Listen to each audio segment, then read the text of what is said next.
I told you, it's people who lie. The numbers never lie. But before I go any further, I want to say that I am so very proud of Madam Vice President Kamala Harris. She ran a perfect campaign in the matter of 3 or 4 months, raised billions of dollars, galvanized millions of people. I am so very proud of this woman right here. I pray nothing but love, happiness, joy, good health, prosperity for all of the rest of her days. She deserves them. Well done, Madam VP. Well done. I told y'all, I'm afraid for us, but I am at peace. And I'm sitting here. I'm truly sitting here waiting to see what color the wall is going to be next. Now, I see a lot of people who are trying to calculate some things. The numbers look wonky. I agree with all of that, but I'm not trying to dig into numbers. If there's something wonky, something fishy that went down, I pray that it is brought to light, and it is brought to light soon. But I'm sitting back and I'm truly waiting to see what color the wall is going to be next after I've seen these numbers. The numbers don't lie. People do.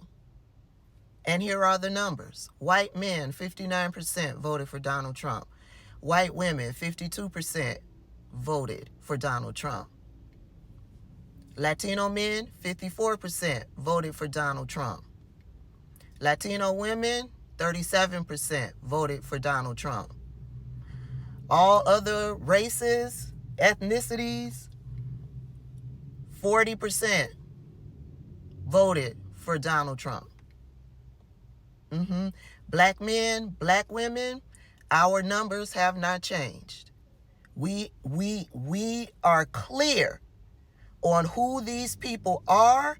We are clear on the dangers that these people will bring, and we stood together and voted accordingly.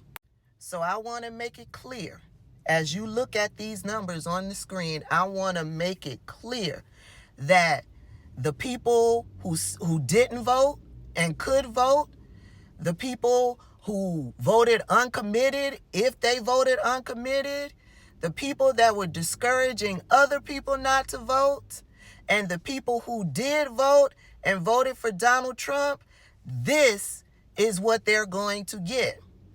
They're going to get mass deportations. Donald Trump told us, even gave us a number, 10 million people. He even told us what he was going to use to make that happen. Some alien reconstruction, revisit something. Some alien act that's on the books. He's going to use that. And he can deport you based on your skin color. Yeah, he told us that's what he was going to use. So mass deportations. Those who didn't vote and those who voted for Donald Trump, this is what they're getting. The elimination of Obamacare.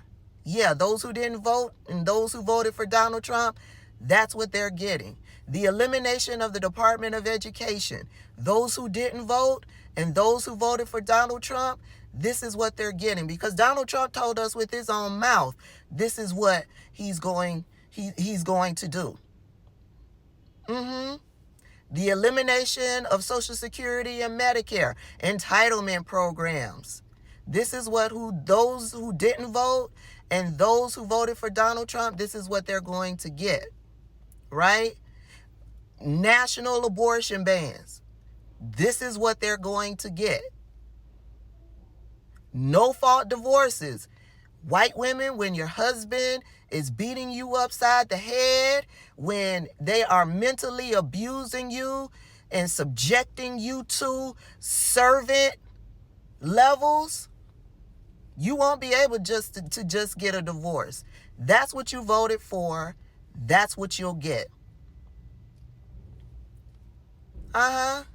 This is what y'all voted for, and this is what y'all are going to get.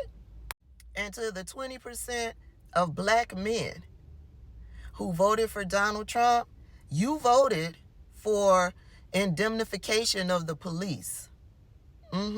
So you voted for stop and frisk. Yeah, they'll be free to stop you and frisk you for no reason other than you're black. Yeah, that's what you voted for, because you couldn't bring yourself to vote for a black woman. You voted for indemnifying the police immunity. So when you get murdered in the street, your family can't even sue to get some type of compensation for unjustly murdering you. Latino men and women, yeah. That mass deportation, that includes you. That includes you. Black men and women, we are going to have to learn to depend on each other. The next 4 years, all that I just ran down, it will affect us tremendously. It will probably affect us the most.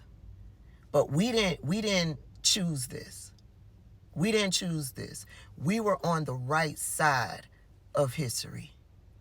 This is not our shame. This is not our burden to carry. This is theirs. And on that note, I'm going to head into the office. I'm going to try to talk my coworkers into going out to lunch today so we can breathe and have a drink and talk about future plans, because some of my coworkers have one step outside of the United States already. They got 1 foot outside of the United States already.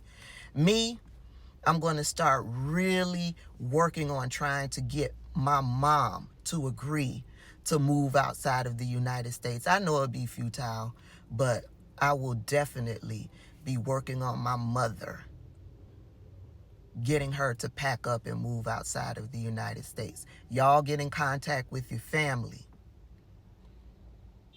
Draw close to your family. If y'all have issues over the past few years, rectify those issues. Move past those issues. Draw in close to your family, black people. You don't have family? Find community. Some way, somehow. Find community with other black people. We gonna need each other. And then lastly, how long before they move Donald Trump out of the way and we have President J.D. Vance? How long before this happens? Because I believe this is the overall goal that they want. They want the end result to be President J.D. Vance. How long before this happens?